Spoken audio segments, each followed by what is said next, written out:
7 বছর পর আবারও জাতীয় দলে ফিরলেন অস্কার। এই ব্রাজিলিয়ান মিডফিল্ডার এবার ডাক পেয়েছেন ব্রাজিল দলে। ব্রাজিলের প্রাথমিক দলে ফিরেছেন অস্কার। ডরিভালের দেওয়া 51 সদস্যের দলের নতুন মুখ এই ব্রাজিলের প্রাথমিক দলে থাকা অস্কার কি সুযোগ পাবেন ব্রাজিলের মূল দলেও, তা নিয়েও থাকছে বিস্তারিত প্রতিবেদনে।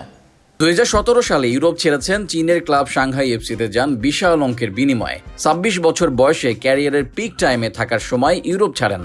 এরপরই অনেকটা বন্ধ হয়ে যায় তার ন্যাশনাল দলের জায়গা। সর্বশেষ 2018 সালের বিশ্বকাপ বাছাই পর্বে সুযোগ পান অস্কার। এরপর 7 বছর অস্কার নেই জাতীয় দলের আশেপাশে। আবারও জাতীয় দলে ফিরলেন অস্কার। চীন থেকে ফেরার 3 মাসের মাথায় আবারও জাতীয় দলের দরজায় অস্কার। আসন্ন ব্রাজিলের বিশ্বকাপ বাছাই পর্বের ম্যাচে অস্কারকে প্রাথমিক দলে ডেকেছেন কোচ ডরিভাল জুনিয়র।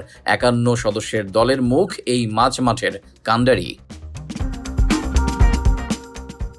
10 ম্যাচে 6 গোল অ্যাসিস্ট, 2 গোলের সাথে আছে 4 অ্যাসিস্ট পেয়েছেন সর্বশেষ খেলা 2 ম্যাচেও। পাউলিস্তায় পাস দিয়েছেন 90 ভাগ হারে, 76 ভাগ হারে 34 বার চান্স ক্রিয়েট করেন 10 ম্যাচে। এছাড়া 10 ম্যাচে করেন 24 চান্স ক্রিয়েট, ক্রস দেন মোট 21 বার। এর বাইরে 6 বার ড্রিবলিং করেন ও 9 বার ট্যাকেলস জয় করেন।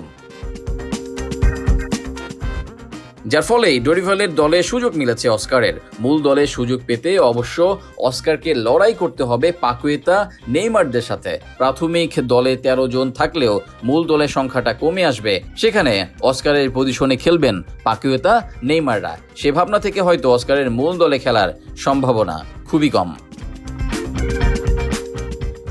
তবে ব্রাজিল দলের মিডফিল্ডে এই মুহূর্তে ক্রিয়েটিভিটির অভাব রয়েছে। একমাত্র ব্রুনো গিমারেজ বাদে কেউই এই জায়গায় দক্ষ না। আর সেখানে গিমারেজের সাথে দারুণ জুটি করতে পারেন অস্কার। এমনকি দলের প্রয়োজনে সুপার সাবেও হতে পারেন দারুণ পছন্দ। সব মিলিয়ে অস্কারকে নিয়ে আশা দেখতেই পারে সেলসাও ভক্তরা। 33 বছর বয়সে অন্য অনেক ব্রাজিলিয়ানরা যেখানে খেলা ছেড়ে দেন, সেখানে অস্কার চীন থেকে ফিরেছেন ব্রাজিলের ক্লাবে। সে লিগে এসেও নিজেকে প্রমাণ করে যাচ্ছেন নিয়মিত। অস্কারের মাঝে এখনও প্রতিভা ও নিবেদন দুটি বিদ্যমান। তাই এখন যদি মূল দলে নাও আসেন অস্কার, খুব শিগগিরই যে ব্রাজিলের মূল দলের অংশ হবেন এই তারকা, তাতে নেই কোনো সন্দেহ।